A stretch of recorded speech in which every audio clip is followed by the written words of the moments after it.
दोस्तों, आज के डिस्कशन में हम बात करेंगे कि राजनीति क्या है, व्हाट इज पॉलिटिक्स। राजनीति के बारे में लोगों के अलग अलग विचार हैं, धारणाएं हैं, सोच है, नजरिया है। कुछ सवाल मेरे पास भी हैं। क्या राजनीतिक दलों द्वारा बड़ी बड़ी चुनावी रैलियां कराना, जनता का उसमें भाग लेना, नारे लगाना, नेताओं का उसमें उत्तेजित कर देने वाला भाषण देना राजनीति है? क्या व्यक्ति या दलों को सत्ता पाने या सत्ता में बने रहने या किसी और को सत्ता से हटाने के लिए जोड़ तोड़ करना राजनीति है? क्या सामाजिक समीकरण को बनाने के लिए लोगों को पार्टियों में पद देना, चुनाव में टिकट देना, कैबिनेट में मंत्री बना देना ही राजनीति है? क्या नीति और योजनाओं पर बात न करके किसी व्यक्ति या समुदाय या दल विशेष पर निशाना लगाना या उन्हें तबाह करने की बात कहना राजनीति है? क्या विचारों की विविधता से हुए मतभेद को मनभेद में और मनभेद को नफरत में बदल देना ही राजनीति है? क्या सामाजिक तनाव, झगड़े, विवाद की स्थिति पैदा करना राजनीति है? क्या जातिगत या धार्मिक भेदभाव या हिंसा फैलाना ही राजनीति है? क्या अपराधी या अपराधी प्रवृत्ति का होना, भ्रष्ट होना, झूठ बोलना, फूट डालकर राज करना, चालाक होना, बड़े बड़े जुमले बोलना, परिवारवादी होना, धार्मिक या जातिगत उन्मादी होना या कम पढ़ा लिखा होना ही राजनीति होने की पहली शर्त है? अगर इन सवालों के जवाब हां हैं तो ये किसी भी देश के भविष्य के लिए सही संकेत नहीं है। दोस्तों, मेरा मानना है कि ये राजनीति नहीं है। जब राजनीति फेल करती है तो ये सारे सवाल खड़े होते हैं। अगर राजनीति की एक अच्छी समझ डेवलप करना चाहते हैं तो आपको कुछ किताबें ज़रूर पढ़नी चाहिए, जैसे अरिस्टोटल की किताब पॉलिटिक्स, प्लेटो की किताब रिपब्लिक, हेरोल्ड जे लास्की की किताब ग्रामर ऑफ पॉलिटिक्स, हेनरी सिजविक की किताब एलिमेंट्स ऑफ पॉलिटिक्स, कैटलिन की किताब सिस्टमेटिक पॉलिटिक्स, लुकास की किताब the principles of politics, even Lasswell की किताब who gets what when and how, और एक बेहतरीन किताब पॉलिटिक्स एज एन एक्टिविटी पर जो एड्रियन लेफ्टविच ने लिखी थी, व्हाट इज पॉलिटिक्स, उसे भी ज़रूर पढ़ना चाहिए। और आज की कुछ लेटेस्ट किताबों का जिक्र करता हूं, जैसे कि एंड्री ह्यूट ने किताब लिखी है, जॉन हॉफमैन ने किताब लिखी है, जैसे जोनाथन वुल्फ की किताबें हैं, जैसे सीएल वेपर ने लिखा, और इस तरह के बहुत सारे स्कॉलर्स ने अच्छी किताबें पॉलिटिक्स पे लिखी हैं जिसे आपको और हमें पढ़ने की ज़रूरत है ताकि हम राजनीति के बारे में एक अच्छी समझ डेवलप कर सकें। अब सवाल यह है कि व्हाट इज पॉलिटिक्स। जो पॉलिटिक्स का लफ्ज है वो ग्रीक लफ्ज पोलिस से निकला हुआ है, जिसका मतलब होता है नगर राज्य, सिटी स्टेट, या उर्दू में कह दें तो शहरी ममलिकत। ये सिटी स्टेट्स ग्रीक टाइम्स में, रोमन्स के वक्त में छोटे छोटे राज्य हुआ करते थे। अब वो छोटे छोटे राज्य अगर आज का कंपेयर करें तो हमारे देश के गांव कस्बों से ज्यादा बड़े नहीं होंगे, लेकिन उस जमाने में उन्होंने एक बेहतरीन मॉडल क्रिएट किया और हमें एक बेहतरीन गवर्नेंस का एक नक्शा पेश किया जो आज भी चला आ रहा है। जिन लोगों को सिटी स्टेट के एक्टिविटीज में हिस्सा लेने का अधिकार था उन्हें ही नागरिक कहा जाता था। उस दौर में नागरिक होना अपने आप में एक बहुत बड़ा आदर्श था।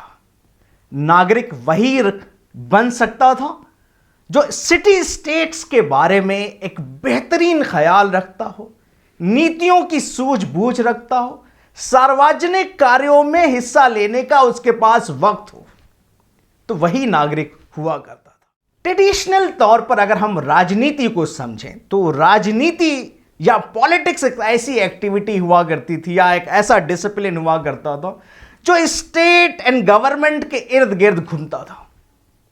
कुछ स्कॉलर्स जैसे कि गेटल, गार्नर, सीले, जैनेट, गिलक्रिस्ट, इन लोगों का मानना था कि राजनीति वो तमाम एक्टिविटीज हैं जो राज्य और सरकारों के इर्द गिर्द घूमती हैं कि सरकारें कैसी बनी, राज्य कहां से आया, राज्य की उत्पत्ति कहां से हुई, हम सरकार के बनाए हुए कानून को क्यों माने, सरकार के कितने अंग होते हैं, यही सारी डिस्कशंस पॉलिटिक्स में या पॉलिटिकल एक्टिविटीज में हुआ करती थी। यानी कि पूरा डिस्कशन स्टेट एंड गवर्नमेंट तक महदूद था। 19वीं सदी में राजनीति स्टेट और गवर्नमेंट से आगे बढ़ करके हम पॉलिटिकल प्रोसेसेस को समझने लगे, हम पॉलिटिकल बिहेवियर को समझने लगे, और यहीं से एक जो है आधुनिक तरीके से एक मॉडर्न एनालिसिस पॉलिटिकल एक्टिविटीज का, पॉलिटिकल इंस्टीट्यूशंस का, पॉलिटिकल सर्कमस्टांसेस का होने लगा। पॉलिटिक्स एज ए प्रोसेस को समझने के लिए हम ग्राहम वेलिस की स्टडीज को समझें, जॉर्ज कैटलिन ने जो स्टडीज किए, आर्थर बेंटले की जो किताबें हैं, चार्ल्स बियर्ड की, लॉरेंस लॉवेल की एफर्ट्स ने पॉलिटिक्स को स्टेट एंड गवर्नमेंट से निकाल करके पॉलिटिक्स को एक प्रोसेस के तरीके से समझाया। ठीक, हम उसके बाद हम आगे बढ़े तो पॉलिटिक्स एक बिहेवियर बना। राजनीति जो है सिर्फ और सिर्फ जो है स्टेट एंड गवर्नमेंट ना हो करके एक पॉलिटिकल बिहेवियर बन गया, और इसका एक कंट्रीब्यूशन जो है शिकागो स्कूल को जाता है, जब अमेरिकन पॉलिटिकल साइंस एसोसिएशन बनता है और वहाँ पर अमेरिकन पॉलिटिकल साइंस रिव्यू एक जर्नल आता है जिसमें रिसर्चेस पब्लिश होते हैं, तो उसका एक काफ़ी कंट्रीब्यूशन माना जाता है कि politics is no more only confined to the state and government, but it is also linked with the behaviour of the people. There is something called political behaviour. तो उस जमाने में यानी कि 20वीं सदी की शुरुआत में Charles Merriam, Harold Lasswell, Leonard White, Quincy Wright, David Easton, Gabriel Almond, इन लोगों की, ये सारे पॉलिटिकल साइंटिस्ट के एफर्ट ने पॉलिटिक्स को अब एक पॉलिटिकल बिहेवियर की तरह देखना शुरू किया। तो एक नई शुरुआत हुई, और हम 20वीं सदी में आते आते हमने पॉलिटिक्स को लिंक कर दिया कि politics is all about power. और इसके बारे में एक अंडरस्टैंडिंग हमारी हेरोल्ड जे लॉसवेल से हमें मिलती है, मैक्स वेबर के एनालिसिस से मिलती है, रॉबर्ट डेल से मिलती है, हंस जे मर्गनथाउ के उसमें एनालिसिस में देखने को मिलती है, कैप्लन की स्टडी में मिलती है, डेविड एप्टर की स्टडी में मिलती है। तो पॉलिटिक्स जो है एक स्टेट, फिर उसके बाद गवर्नमेंट, फिर उसके बाद प्रोसेस, उसके बाद political behaviour, then as political power. तो ये एक साइकिल है जिससे आज हम इस स्टेज पे पहुंचे जहां हम पॉलिटिक्स को एक पावर के तौर पे हम समझने की कोशिश करते हैं। समाज और राजनीति एक दूसरे के पूरक है। जैसे कि अरिस्टोटल ने अपनी किताब पॉलिटिक्स में लिखी कि man by nature a social animal, वहीं पर उसी किताब में 3 जगहों पर, पॉलिटिक्स में 3 जगहों पर एक रेफरेंस देते हैं कि man is by nature political animal, यानी कि इंसान फितरी तौर से राजनैतिक प्राणी है।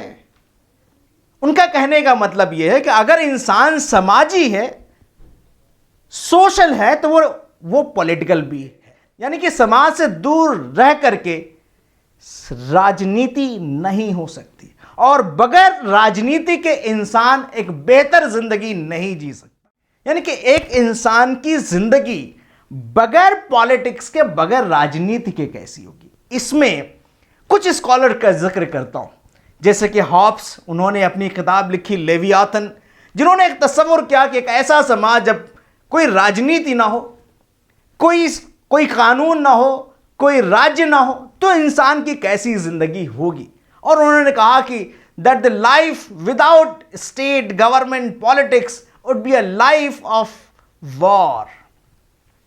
It's a state of war, it would be a state of conflict. ये एक जंग के हालात होंगे, एक विरोध के हालात होंगे, एक बेहतर जिंदगी का तस्वर नहीं होता है। वहीं पर जॉन लॉक थे, उन्होंने अपनी किताब लिखी second treatise on civil government, उसमें कहा कि नहीं, इंसान की जिंदगी बगैर स्टेट, गवर्नमेंट और राजनीति के एक बेहतर होगी। It would be a state of peace, शांति के हालात होंगे।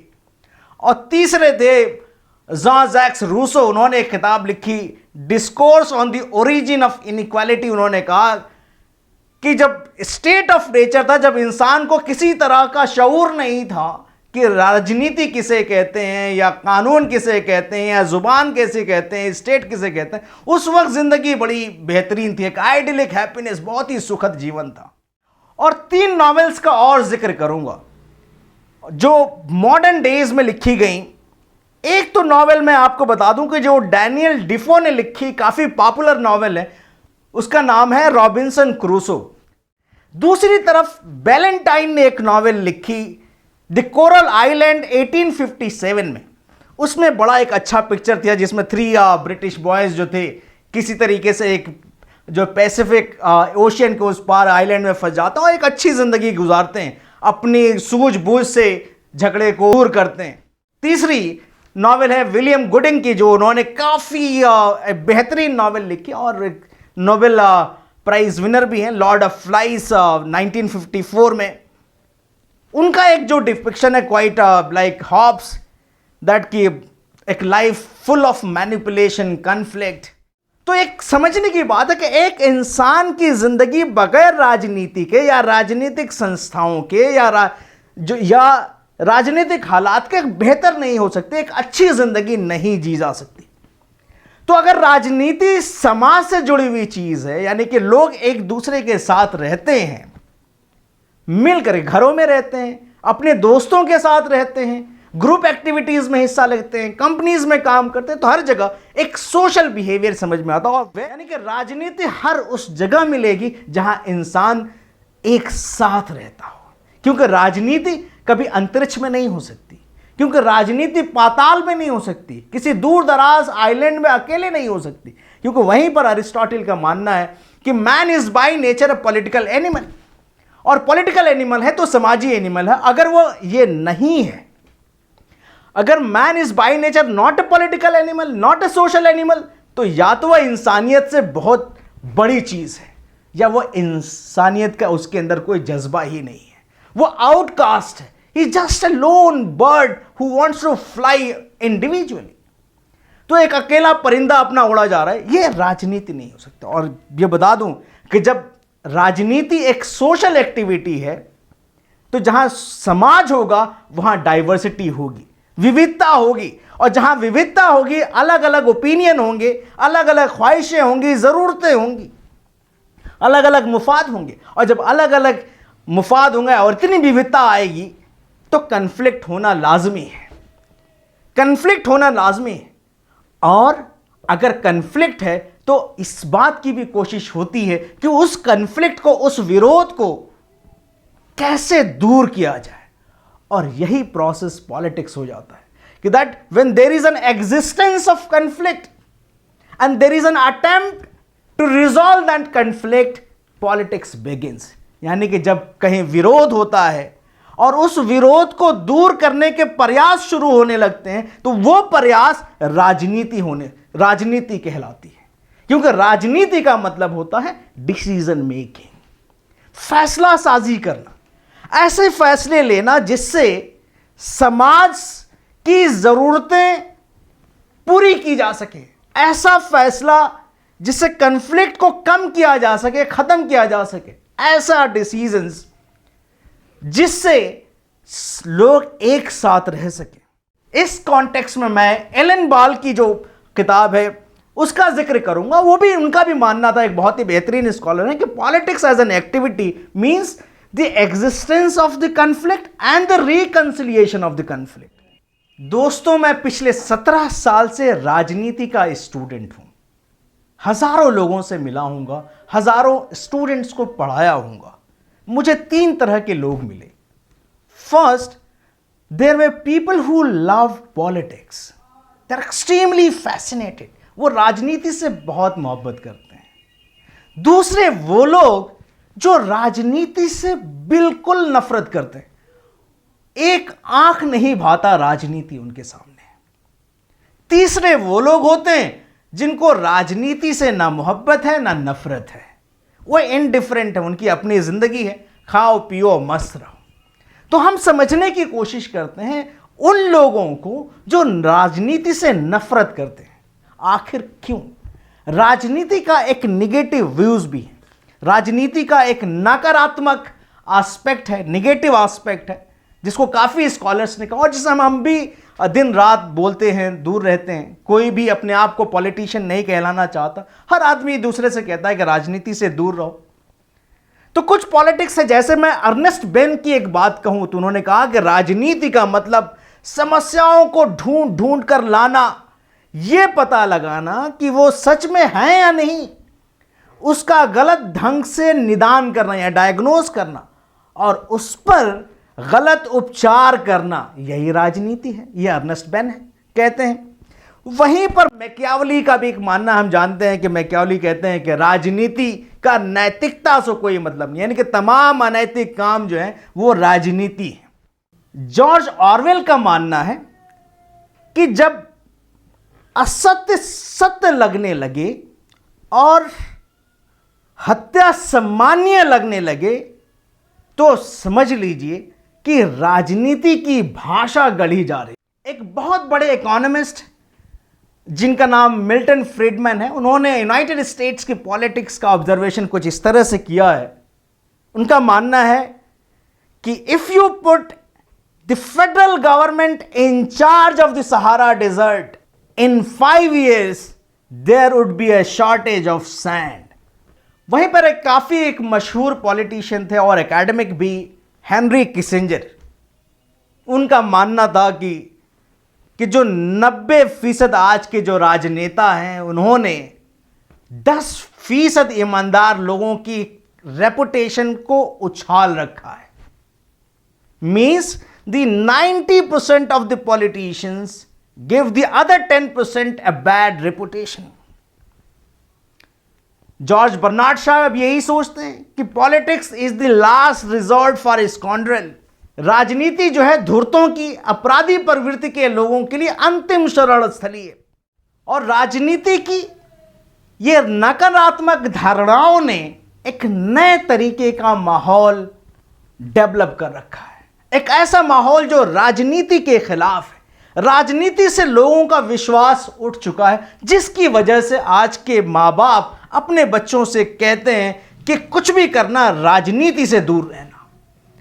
स्टूडेंट्स को मशवरा दिया जाता है, सुझाव दिया जाता है कि अपनी पढ़ाई पर ध्यान दो, राजनीति से दूर रहो। और सरकारी कर्मचारियों को इजाजत ही नहीं है कि वो किसी भी तरह के राजनीतिक एक्टिविटीज में हिस्सा ले लें। और वाइट कॉलर जॉब वाले से उम्मीद की जाती है, जैसे professors, engineers, managers, artist, writers, authors, कि वो अपनी राजनीतिक न्यूट्रलिटी को बनाए रखें। जिस राजनीति को हम दिन भर भला बुरा कहते हैं, जिस राजनीति से हम दूर रहना चाहते हैं और दूसरों को दूर रखना चाहते हैं, मेरी नज़र में वो राजनीति नहीं है।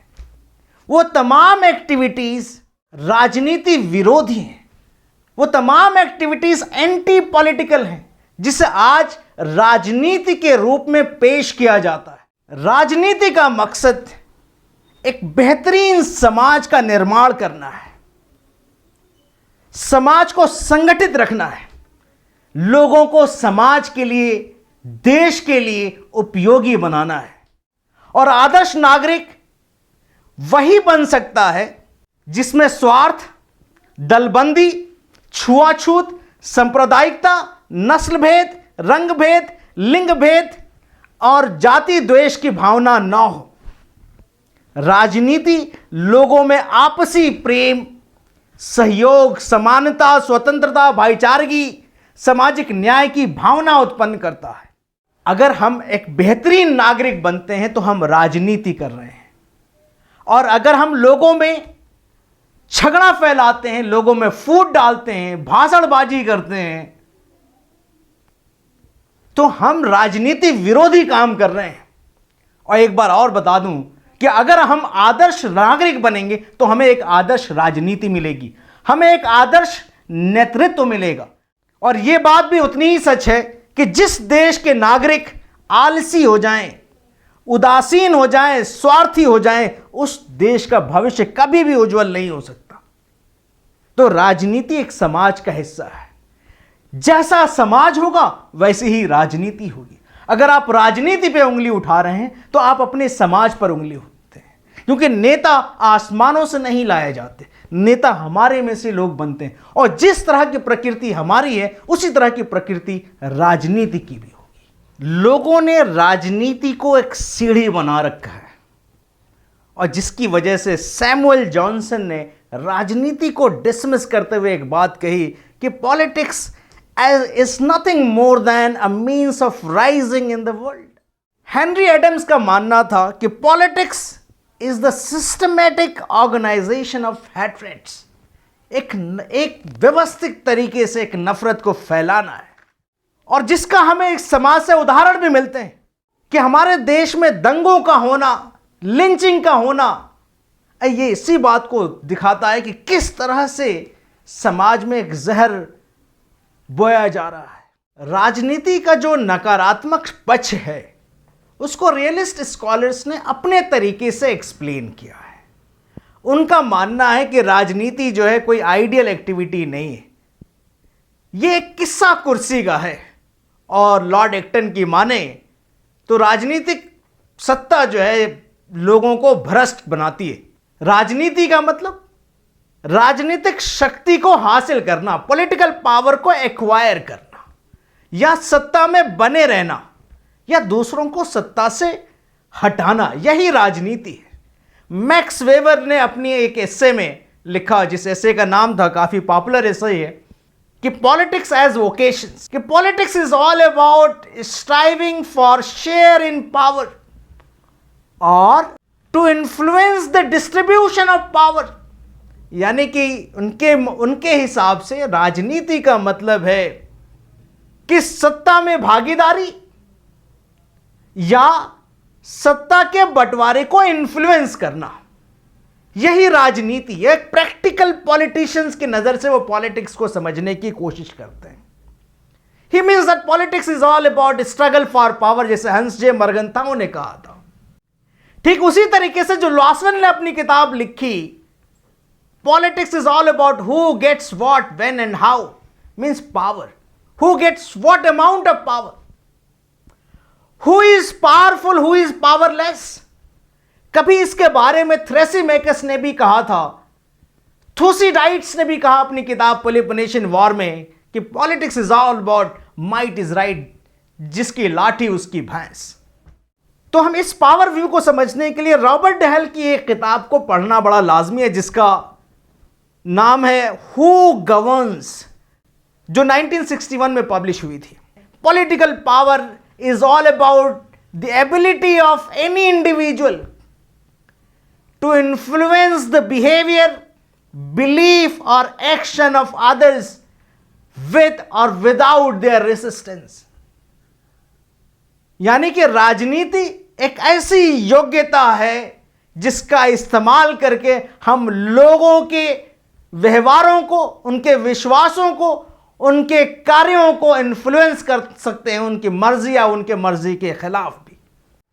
डेविड ईस्टन ने अपनी किताब पॉलिटिकल सिस्टम में लिखा कि politics involves the authoritative allocation of values for a society. दोस्तों, इस सेंटेंस में तीन चीजें अहम हैं।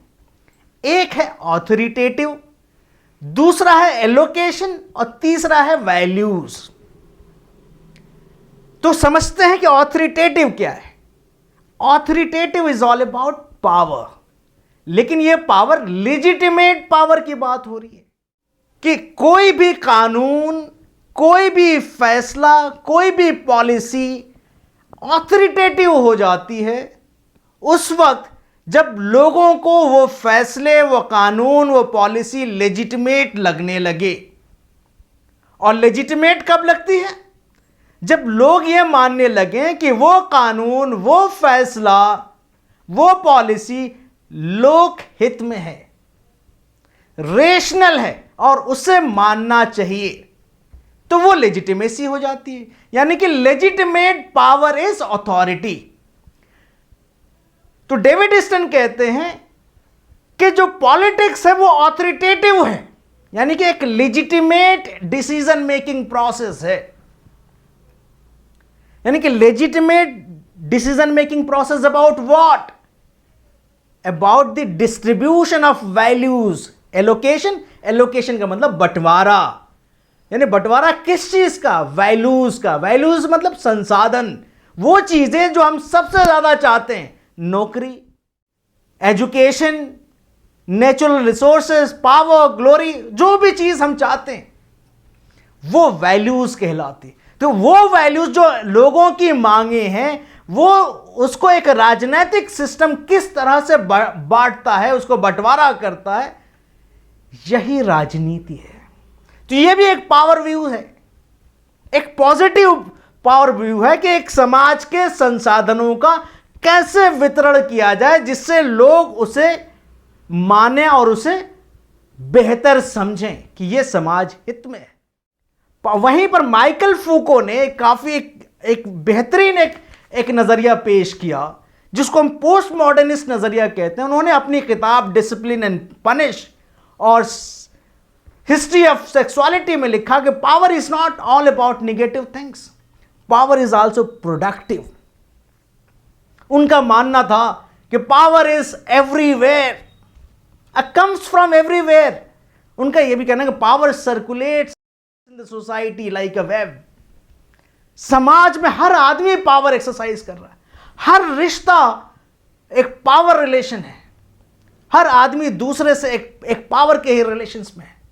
और वहीं से एक नजरिया निकल के आता है कि जो भाषाएं हम बोलते हैं, जो हम नजरिया पेश करते हैं, जो हम कहते हैं कि यह बात सच है, that is also an exercise of power. So the power is also in the discourse, in knowledge and in the regimes of the truth. आजकल देखते हैं कि लोगों के बिहेवियर को बगैर कुछ किए हुए नियंत्रित कर लिया जाता है, रेगुलेट कर लिया जाता है।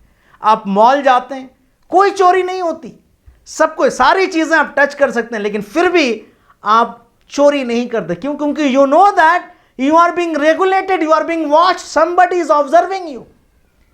कोई आपको देख रहा है, इसलिए आप अपने बिहेवियर को रेगुलेट कर लेते हैं। You don't indulge into theft. और आजकल के ज़माने में और पॉलिटिक्स का स्कोप इतना ज़्यादा बढ़ गया कि आज हम कभी हम राजनीति के बारे में, राज्यों के बारे में बात करते थे, सरकारों के बारे में बात करते थे, राजनीतिक व्यवस्था के बारे में बात करते थे, राजनीतिक बिहेवियर के बारे में बात करते हैं। और आज की राजनीतिक समझ जो है पॉलिटिक्स ऑफ इमोशंस, भावनाओं की राजनीति है, politics of care. The more you care people, the more you control people.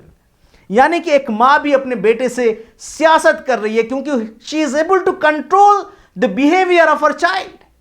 क्यों? क्योंकि लड़के को लगता है कि मां से क्यों डरना चाहिए, क्योंकि मां बहुत प्यार करती है, तो इसलिए मां की बात माननी चाहिए। मींस जो प्यार दिखाना, केयर दिखाना, यह भी एक इंस्ट्रूमेंट ऑफ पावर है।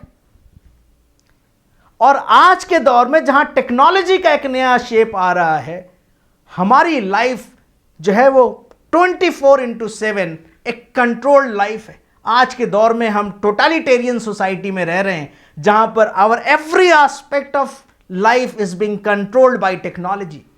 Smartphone, smart TV, smart fridge, everything is being regulated. We are just a heteronomous individual. अभी हाल ही में एक पेगासस स्पाईवेयर के बारे में बात हुई है। उसको एक इजरायली कंपनी ने आपके मोबाइलों में भेज दिया और आप किससे बात करते हैं, क्या बात करते हैं, क्या रणनीति बनाते हैं, इसके बारे में वो रेगुलेट कर पा रहे हैं। Now the technology is controlling your life. Everything has become an algorithm. You are a subject of meta data. You are just a bite in the contemporary technology of politics. So your behavior is being controlled. और इसका नजरिया ये हुआ कि एक जमाने में ये कहा जाता था कि politics is all about public institution, public life. हमेशा एक बाउंड्री क्रिएट की जाती थी, नहीं कि राजनीति को घर से बाहर ही रहने दो, घर के अंदर मत ले आओ। राजनीति वहां नहीं होती जहां हम दोस्तों के साथ पार्टियां करने जाते हैं, मैरिज हॉल में पार्टियां नहीं होती हैं, ग्राउंड पर नहीं होती। ये सारी चीज अब मिथ बन के रह गई है क्योंकि politics is now omni present, it is everywhere. What you do, what you eat, what you speak, what you wear, everything is subject to politics. जैसे कि रेडिकल फेमिनिस्ट हैं केट मिलेट, उनका मानना है कि पर्सनल इज पॉलिटिकल। जो घरों में है वो सबसे बड़ी राजनीति। ये बात उन्होंने अपनी किताब सेक्सुअल पॉलिटिक्स में लिखी कि हमारा जो घर है या समाज जो है ये पुरुष प्रधान समाज है। उसी तरह का नजरिया घरों में भी देखने को मिलता है कि एक सियासत ये हो गई कि महिलाओं को उनके दिमाग में ये बैठा दिया गया कि उनका जो काम है वो किचन का काम है। कई तरह के उसी तरह के स्कॉलर्स हैं और इसकी शुरुआत बहुत पहले हो गई थी। मैरी वोल्स्टनक्रॉफ्ट ने जो अपनी किताब Vindication of the Rights of Women 1792 में थी, इसकी तरफ इशारा किया था कि there must be a rights for the women. उसके बाद कई तरह के स्कॉलर्स हैं फिर जो है उस पर सवाल खड़ा, जिन्होंने उस राजनीति पर, उस पावर व्यूज पे सवाल किया that the women are being controlled, women are no more treated as human beings, they are treated as a commodity, एक सामान, एक वस्तु से समझा जाता है। और इस तरह के रेफरेंसेस आपको बेटी फ्रीडेंस की किताब द फेमिनिस्ट मिस्टिक में भी मिलेगी, जो 1963 में पब्लिश हुई थी। जर्मन ग्रियर ने भी अपनी किताब द फीमेल यूनिक जो 1971 में पब्लिश हुई, उसमें भी देखने को मिलेगी। मैकिनन ने इसको काफी अच्छे से थियराइज किया है। दोस्तों, एक दौर था जब राजनीति एक चेस के खेल के समान होती थी, जिसे सिर्फ राजा, महाराजा, राजकुमार, नवाब, रसूखदार, जमींदार, पूंजीवादी ही खेला करते थे। आम लोगों का राजनीति में हिस्सा लेने का कोई हक नहीं था। आज हम एक लोकतांत्रिक दौर में हैं। उस लोकतांत्रिक दौर में जनता की आवाज सबसे बड़ी आवाज होती है। अगर आप राजनीति से विश्वास उठा लेंगे, अगर राजनीति के बारे में नकारात्मक सोच रखेंगे, राजनीति में हिस्सा नहीं लेंगे, तो राजनीति दिन ब दिन और भी खराब होती जाएगी। हम इस एंटी पॉलिटिक्स को, हम उस राजनीति विरोधी हरकतों को नियंत्रित कर सकते हैं, कंट्रोल कर सकते हैं, अगर हम राजनीतिक तौर से जागरूक बने। अगर आप राजनीतिक तौर से जागरूक बनते हैं तो एक आप आदर्श नागरिक बनेंगे। और एक आदर्श नागरिक की जिम्मेदारी है कि वो सरकारों से सवाल करे जब भी उसे सरकार की नीतियां ठीक ना लगे, क्योंकि राजनीतिक व्यवस्था को पारदर्शी बनाना यह उनकी जिम्मेदारी भी है। जब राजनीतिक व्यवस्था पारदर्शी हो जाएगी तो सरकारें भी हमारे और आपको लेकर के उत्तरदायी हो जाएंगी, रिस्पॉन्सिबल हो जाएंगी, जिम्मेदार हो जाएंगी। दोस्तों, आज आपका भविष्य राजनीति तय कर रही है। वो राजनीति जो अपने आप में एंटी पॉलिटिक्स है, जो राजनीति विरोधी है। आपको भी जागने की जरूरत है। आपको भी राजनीति को समझने की जरूरत है, क्योंकि जब तक हम समझेंगे नहीं, इस समाज में बदलाव नहीं आ सकता। तो इसलिए मैं कहता हूं कि जब राजनीति आपका मुकद्दर तय करती है, तो आपको भी तय करना चाहिए कि राजनीति का मुकद्दर क्या होगा। When politics decide your fate, you must decide what ought to be the fate of politics. और आखिर में मैं आपसे यही कहना चाहूंगा कि अगर आप इस वीडियो को फेसबुक पर देख रहे हैं तो हमारे पेज को लाइक करें। अगर आप इसे यूट्यूब पे देख रहे हैं तो हमारे चैनल को सब्सक्राइब करें और इसे शेयर करें। Thank you so much.